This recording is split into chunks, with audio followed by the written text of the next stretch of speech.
Good morning, good afternoon, good evening, all of my students. Previous video में हमने group के कुछ examples को देखा था और एक सवाल भी मैंने दिया था। उसमें एक बच्चे की क्वेरी थी कि सर कैसे लिखा जाए। तो अगर आप मेरा वीडियो ध्यान से देखें तो कंपोजिशन टेबल को जब मैंने बना लिया था तो मैंने उसे हर एक लॉस को एक्सप्लेन किया था कैसे उसको लिखा जाएगा। तो आप उसे ज़रा ध्यान से देखिए। मैं उसके सलूशन को व्हाट्सएप ग्रुप में डालने का प्रयास करूंगा, ठीक है। एक और उसी बच्चे का सवाल है, आप सभी लोग ध्यान से पढ़िए, सभी लोग सवाल पूछ सकते हैं, ठीक है। कि let P X be the power set of a non empty set X, ठीक है। तो शो दैट जो पावर सेट का कलेक्शन है यूनियन के साथ और पावर सेट का जो कलेक्शन इंटरसेक्शन के साथ है वो दोनों ही आपके ग्रुप परफॉर्म नहीं करते हैं, ठीक है। लेकिन अगर इस पावर सेट के साथ आप डेल्टा ले लीजिए, जहाँ पे डेल्टा को सेट थ्योरी में सिमेट्रिक डिफरेंस कहा जाता है, जो इस तरीके से डिफाइंड है कि अगर दो सेट को सिमेट्रिक डिफरेंस ले रहे हो तो a minus B union b minus A कर दो, ठीक है। तो कहता है कि यह पावर सेट जो है इस डेल्टा के साथ अबेलियन ग्रुप के कैरेक्टर को फॉलो करना चाहिए, ठीक है। तो हमें इस चीज़ को वेरीफाई करना है, ठीक है। तो अगर हम सबसे पहले तो हम लोग इस देखा जाए तो आपका सवाल जो है 3 पार्ट्स में बटा हुआ है, ठीक है। पहला पार्ट्स है यूनियन के लिए। तो अगर हम फॉर यूनियन के लिए बात करें, this is for union means this, ठीक है। तो हम इसके लिए पहले देखें तो सिंपली आप पावर सेट का मतलब स्पष्ट रखिएगा अपने दिमाग में। मान लीजिए आपके पास कोई स्पेस दिया हुआ है x, ठीक है। इस x में 1 2 3 एलिमेंट हैं। तो इसके पास कितने पावर सेट बन सकते हैं, मतलब पावर सेट का मतलब कि इसके पास कितने पॉसिबल सबसेट बन सकते हैं। तो पहला तो फाई जो होगा वो x में कंटेन करता होगा, x का सबसेट होगा। दूसरी बात आप x ले लीजिए, x का सबसेट होगा, ठीक है। सिंगल्टन 1 ले लीजिए, x का सबसेट होगा। सिंगल्टन 2 ले लीजिए, x का सबसेट होगा। सिंगल्टन 3 ले लीजिए, x का सबसेट होगा। और 1 2 ले लीजिए, x का सबसेट होगा, ठीक है। और ये 2 3 ले लीजिए, x का सबसेट होगा। और 1 3 लीजिए, ये भी x का सबसेट होगा, ठीक है। तो 1 2 3 4 5 6 7 8, ठीक है। तो किसी भी सिस्टम के पास जितने एलिमेंट होते हैं उतना 2 to the power 3 मतलब कितना हो जाएगा, 8 सबसेट होंगे, ठीक है। और ये सारे इसके क्या कहलाएंगे, आपके पावर सेट कहलाएंगे, ठीक है। तो डेफिनेटली इसमें कोई दिक्कत नहीं है। पावर सेट का बहुत सिंपल सा मतलब है कि किसी भी नॉन इम्पटी सेट के पास जितने भी पॉसिबल सबसेट्स हो सकते हैं उन्हीं सबसेट्स के कलेक्शन को आप लोग क्या कहते हैं, पावर सेट कहते हैं। अगर इस स्पेस में 3 एलिमेंट हैं, इस सेट में 3 एलिमेंट हैं, तो इसके पास कितने पॉसिबल पावर सेट होंगे, 2 to the power 3 8 आप गिन सकते हैं, 1 2 3 4 5 6 7 1 2 3 4 5 6 7 8 सबसेट टोटल बन गए, ठीक है। तो ये तो पावर सेट का मतलब है, ठीक। अब हम जरा अपने सवाल पे देखें तो हम बोल रहे हैं कि यूनियन के केस में ये आपका अबेलियन ग्रुप नहीं बनाता है। ग्रुप नहीं बनाएगा तो अबेलियन ग्रुप के लॉस को भी वो फॉलो नहीं करेगा, ठीक है। तो हम पहले लॉ पे आते हैं, ठीक है, क्लोजर लॉ पे, ठीक है। क्लोजर लॉ के बारे में हम देखें तो ये बताइए कि let for every a, b belong करता है आपका पावर सेट में। जैसे कि हमने यहाँ पे लिया था 1 सिंगल्टन 1 तो अगर हम यहाँ पे बोले तो a यूनियन b भी किसका सबसेट हो जाएगा, आपका कहाँ बिलोंग करेगा, आपका पावर सेट में बिलोंग करेगा, ठीक है। यानी कि आप बोलेंगे कि आपका जो यूनियन है या जो पावर सेट है वो इस यूनियन साइन के साथ, यहाँ पे बाइनरी ऑपरेशन क्या यूनियन है, तो पावर सेट का जो कलेक्शन है वो इस यूनियन के साथ किस लॉ को सेटिस्फाइड करता है, क्लोजर लॉ को सेटिस्फाइड करता है, ठीक है। आप एसोसिएटिव लॉ के बारे में सोचिए। तो एसोसिएटिव लॉ तो बहुत अंडरस्टूड सी बात है, इसमें तो कुछ प्रूफ ही नहीं करना आपको।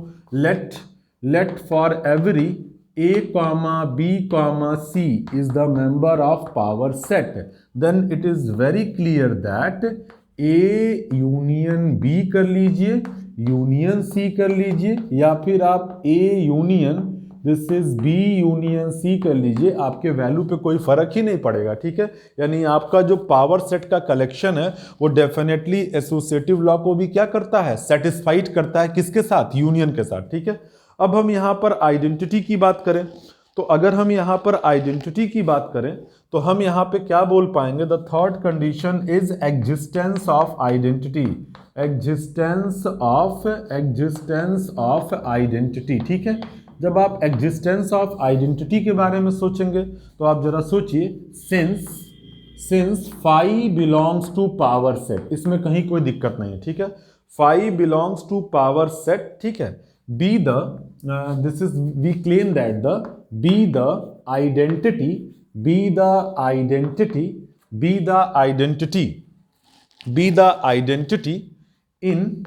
in px under union because क्योंकि जब आप a यूनियन फाई करेंगे या फिर फाई यूनियन a करेंगे आपको वैल्यू क्या मिलेगी, a, और फॉर एवरी a कहाँ बिलोंग करता है आपका px में।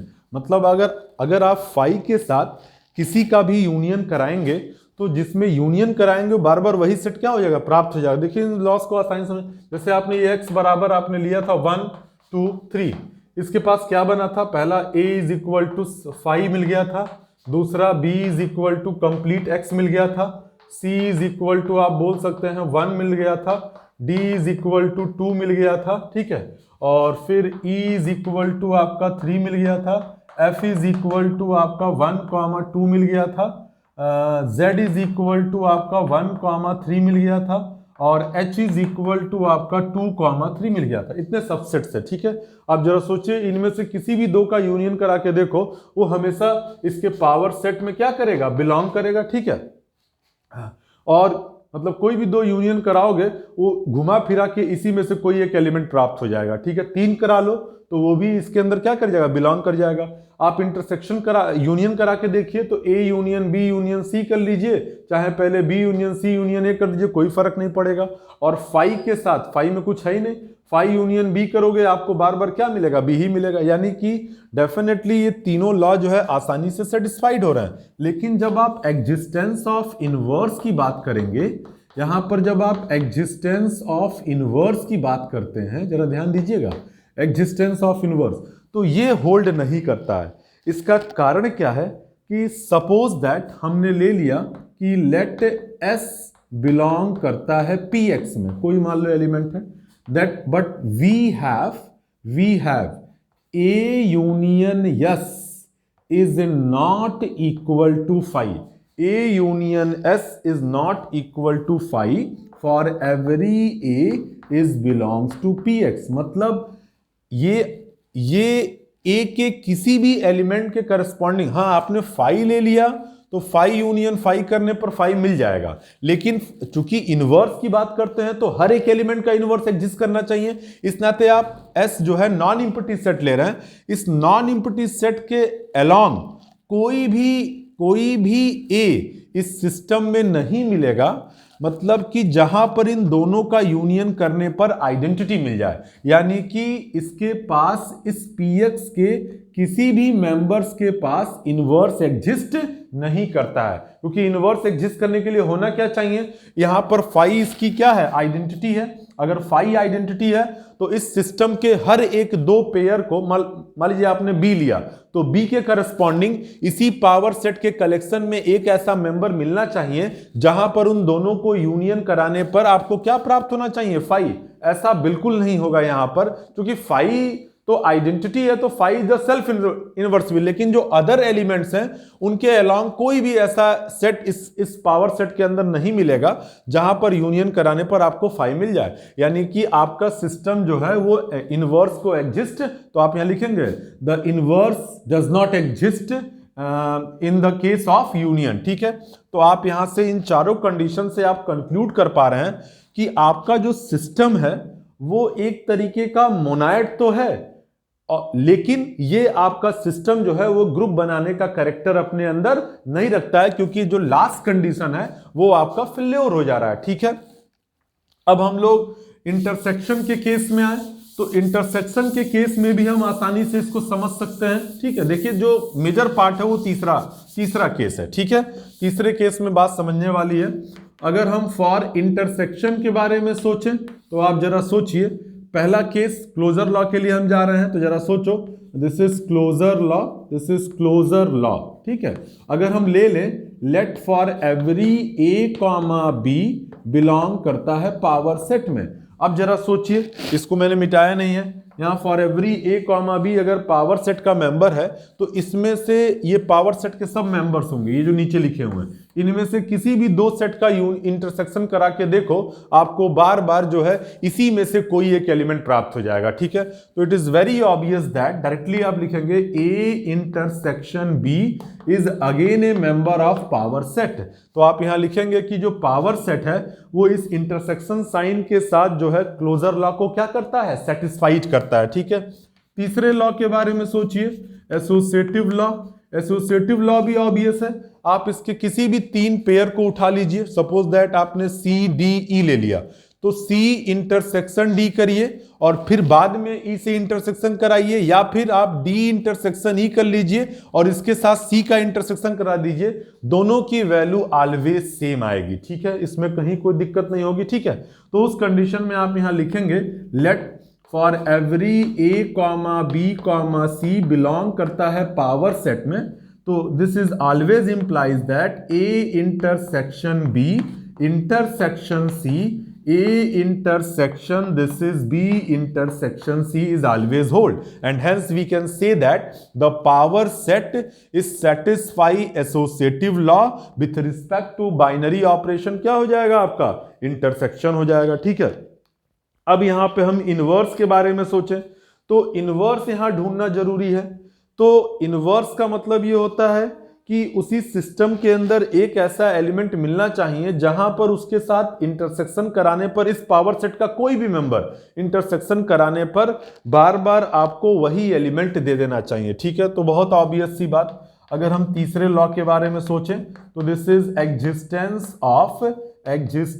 Of this is identity, existence of identity. ठीक है, आपने ले लिया एग्जिस्टेंस ऑफ आइडेंटिटी। आप जरा सोचिए, हम इस एग्जाम्पल में देखें तो इसमें अगर हम यक्स का इंटरसेक्शन इस ए बी सी डी किसी के साथ करा दें तो उस कंडीशन में आपकी वैल्यू हमेशा वही सेट प्राप्त हो जाएगी। एस इंटरसेक्शन सी करोगे तो दोनों के इंटरसेक्शन में क्या कॉमन है, 1, तो आपकी वैल्यू क्या हो जाएगी सी। एक्स इंटरसेक्शन डी करिए, दोनों में क्या कॉमन मिलेगा, 2, तो इसकी वैल्यू क्या हो जाएगी, डी हो जाएगी। तो आप यहां आसानी से लिख सकते हैं कि since X belongs to power set, ठीक है, पावर सेट का मेंबर है, be the identity in P X under binary operation intersection because this is X intersection A या A intersection X is always equal to A for every A कहां belong करता है आपका, power set में। मतलब इस power set का आप कोई भी मेंबर ले लीजिए, उसका इंटरसेक्शन, एक्स भी पावर सेट का ही मेंबर है, इस यक्स के साथ इंटरसेक्शन कराने पर उसमें कोई परिवर्तन आपको नहीं होगा। यानी कि इस सिस्टम के अंदर जो पूरा का पूरा नॉन एम्प्टी सेट यक्स है वही इसका क्या काम कर रहा है, आपका आइडेंटिटी का काम कर रहा है। ठीक है, अब आप एग्जिस्टेंस ऑफ इनवर्स जरा देखिए, आप जरा बताइए कि इस सी में किस सेट से इंटरसेक्शन करा दिया जाए कि आपको बार बार जो है यक्स प्राप्त हो जाए। ठीक है, इंटरसेक्शन की बात हो रही है, सी के साथ किससे इंटरसेक्शन कराओगे कि यक्स मिल जाए, डेफिनेटली कोई सेट ही नहीं मिलेगा, क्योंकि सी इंटरसेक्शन आप ई करोगे 5 हो जाएगा, सी इंटरसेक्शन एफ करोगे 2 हो जाएगा, सी इंटरसेक्शन डी करोगे 5 हो जाएगा, सी इंटरसेक्शन एस करोगे तो इसमें 1 कॉमन है तो केवल 1 हो जाएगा।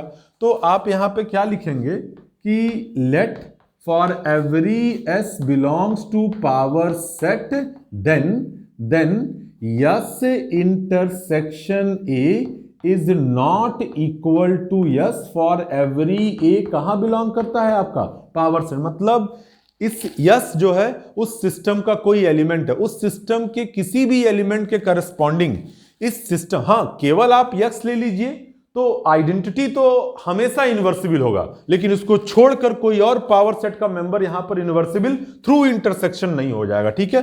तो यानी कि एस का इंटरसेक्शन कि एस के अलोंग कोई भी पावर सेट के अंदर नहीं ऐसा सिस्टम मिल रहा है जहां पर दोनों का इंटरसेक्शन कराने पर क्या मिल जाए, एक्स मिल जाए, क्योंकि एक्स ही आइडेंटिटी है।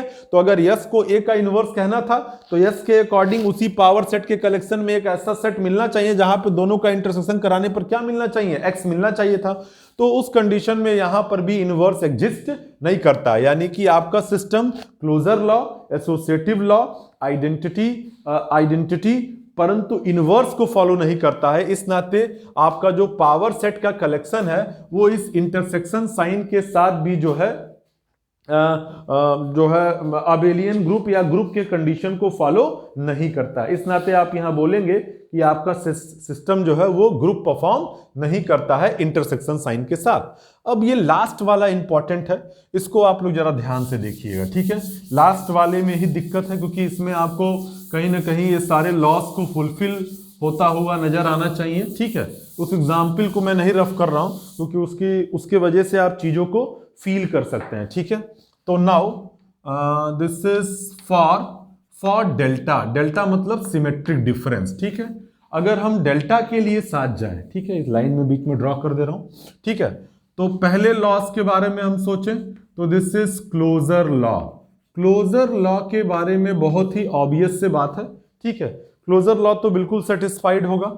आपने ले लिया let for every A comma B belong करता है पावर सेट में, ठीक है। आपने मान लीजिए आपने सी ले लिया होता और एफ ले लिया होता, ठीक है। आप सी में से एफ निकालेंगे तो आपको वैल्यू क्या मिलेगी, 5 मिलेगी, क्योंकि इसमें से 1 को छोड़कर जो रेस्ट में जो इसमें और रह जाता, सी में से ये पूरा पूरा सब्ट्रैक्ट हो रहा है, ठीक है। जब आप सब्ट्रैक्ट करेंगे तो वैल्यू आपकी 5 हो जाएगी, ठीक है। एफ में से सी निकालेंगे तो वैल्यू आपकी कितनी हो जाएगी, 2 हो जाएगी। तो जब इन दोनों का यूनियन करा देंगे तो आपको सिंगलटन 2 मिल जाएगा, और जो इसी सिस्टम के अंदर क्या करेगा, बिलोंग। मैं क्या बताना चाह रहा हूं, यहां से बहुत ऑब्वियस सी बात है कि a minus B and also this is b minus a कहां बिलोंग करेगा, आपका पावर सेट में, क्योंकि देखिए इसका डिफरेंस इस तरीके से डिफाइंड है, सिमेट्रिक डिफरेंस, ठीक है, इंटर लेवल बताया जाता है। तो अगर a माइनस बी भी पावर सेट का मेंबर है, b माइनस ए भी पावर सेट का मेंबर है, तो इसमें कहीं कोई दिक्कत नहीं कि इन दोनों का यूनियन भी करा दो तो वो भी कहां बिलोंग करेगा, आपका पावर सेट में। यानी a minus B union this is b minus A is the member of power set. और यहां से आप क्या कंक्लूड कर पाएंगे, a symmetric difference b is also member of power set. यानी कि आपका जो सिस्टम है वो हमेशा क्लोजर लॉ को सेटिस्फाइड करता है with the binary operation symmetric difference delta, ठीक है। अब यहां पे जो सबसे इंपॉर्टेंट लॉ है वो जानना जरूरी है, that law is associative law, क्योंकि ये थोड़ा सा आपको यहां पर दिक्कत होगी एसोसिएटिव लॉ को कंपाइल करने में। तो मैं कुछ चीजों को यहां पर आपको पहले एक्सप्लेन कर रहा हूं, ठीक है।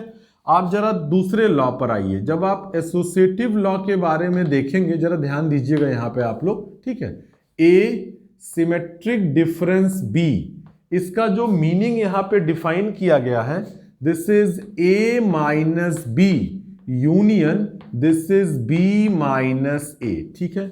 ए में से बी को निकाल दिया गया। अब ए में अगर एक एलिमेंट है, बी में चाहे 1 हो, 2 हो, 3 हो, डजंट मैटर, उस ए में से बी निकल गया तो सिर्फ 5 बच जाएगा। लेकिन सपोज दैट आपने एफ में से आपने यहां पर जेड निकाला होता तो उस कंडीशन में सिर्फ 2 बचता, क्योंकि एफ में से पूरा पूरा जेड हट रहा है और वो भी हट रहा है जो दोनों में कॉमन है, जो नहीं है वो तो हट ही रहा है, तो सिंगलटन 2 बच जाएगा, ठीक है। तो ये आपके पास एक रिजल्टेंट है, ठीक है। दूसरी बात कि इसकी वैल्यू ऑलवेज बराबर होती है, आप इसे वेरीफाई कर सकते हैं, दिस इज ए और ये यूनियन बी माइनस ये हो जाएगा आपका कितना, this is A intersection B. ठीक है, आप जरा सोचिए, इसको अगर हमें वेरीफाई करना हो तो हम कैसे वेरीफाई करेंगे। हम इसको रफ कर रहे हैं क्योंकि थोड़ा सा जगह का अभाव है। ठीक है, इसको हम लोग रफ कर दे रहे हैं।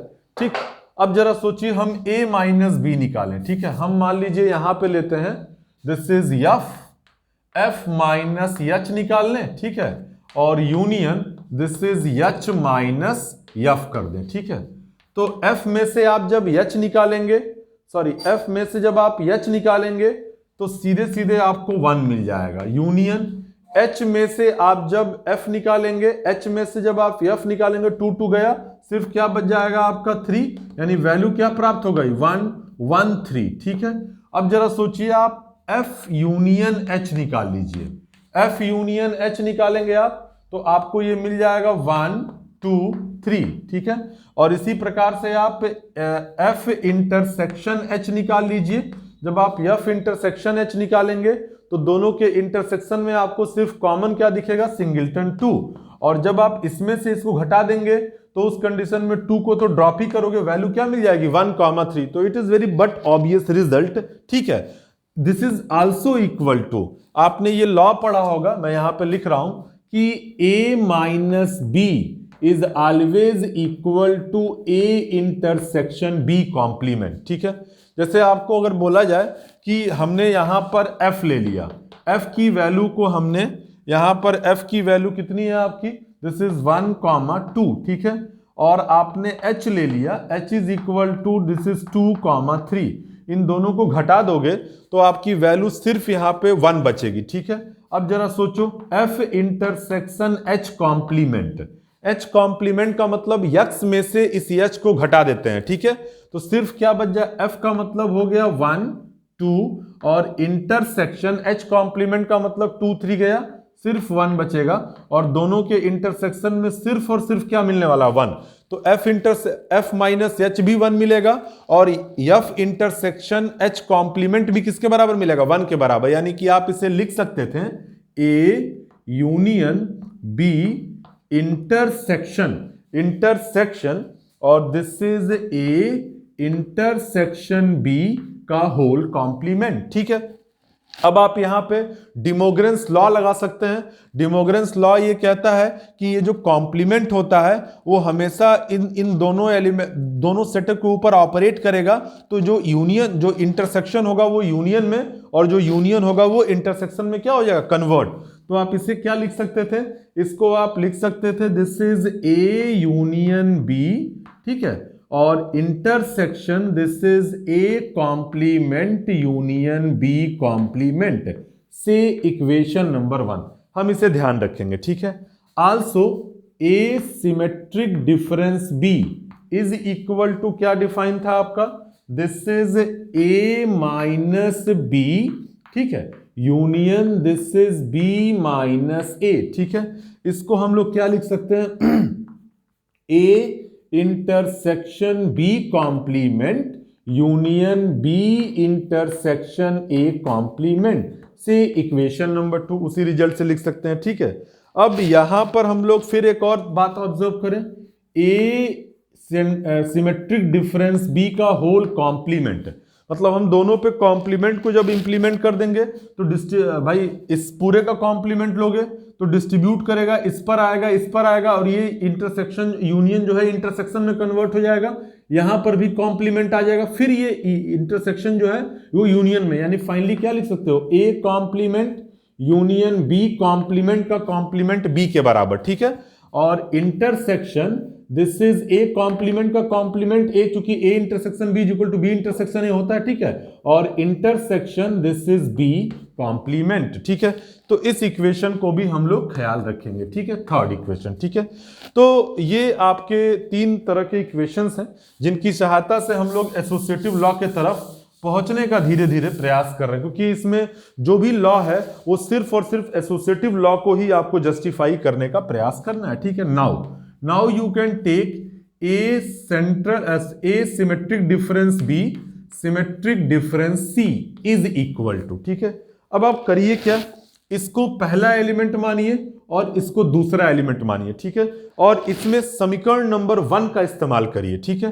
तो आप क्या करेंगे देखिएगा, दिस इज, अगर आप इसको देखेंगे तो ए सिमेट्रिक डिफरेंस बी, ठीक है, और अगर आप देखें तो यूनियन बी, तो यहां पे हो जाएगा यूनियन सी, ठीक है, फिर इंटरसेक्शन हो जाएगा, और देखिए पहले का कॉम्प्लीमेंट हो जाएगा, यानी कि ए सिमेट्रिक डिफरेंस बी का होल कॉम्प्लीमेंट, ठीक है, यहां देखिए, और यूनियन बी कॉम्प्लीमेंट का मतलब कितना हो जाएगा, ये सी कॉम्प्लीमेंट, ठीक है।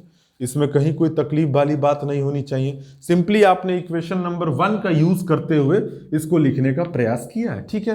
अब आप फिर वर्क करिए। अब अगर आप देखें तो ए दिस डिफरेंस बी, हम फिर इसके ऊपर इक्वेशन नंबर हम लोग फिर इसके ऊपर इक्वेशन नंबर आई थिंक 1 का इस्तेमाल फिर से कर रहे हैं। देखिए इसको आप क्या लिख सकते हैं, this is A union B, ठीक है, और ये हो जाएगा आपका कितना, दिस इज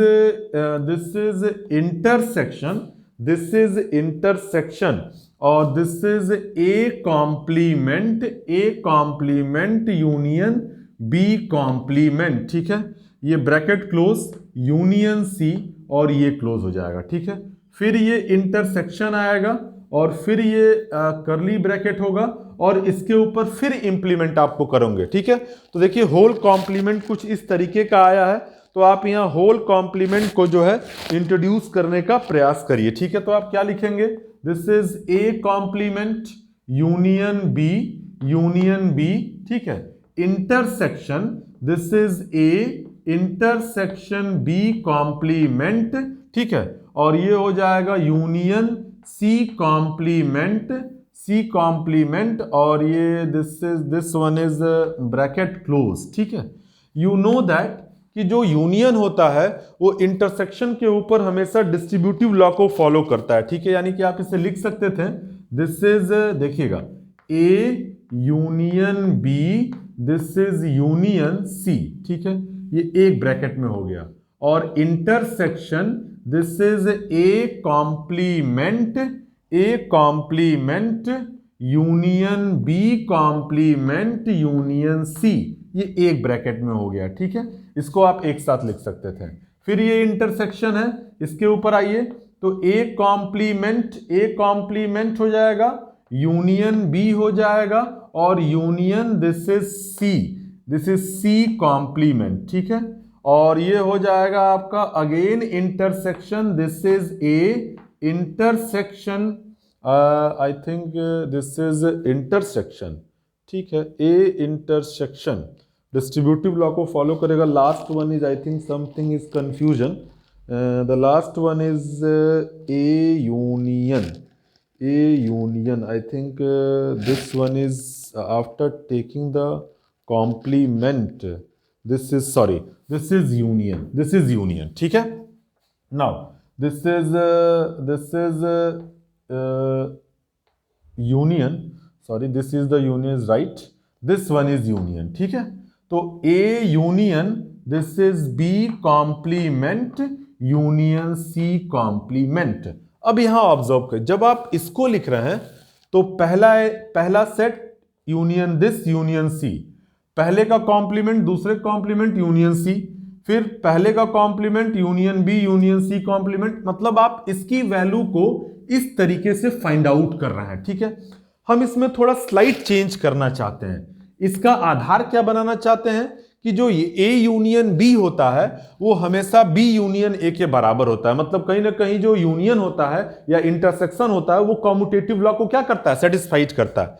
आप इसे कैसे रीराइट कर सकते हैं, देखिएगा, बी यूनियन सी और यूनियन ए, आप इस पहले वाले एलिमेंट को लिख सकते हैं, ठीक है, यूनियन दिस इज ए, ठीक है, इसमें कहीं कोई दिक्कत नहीं।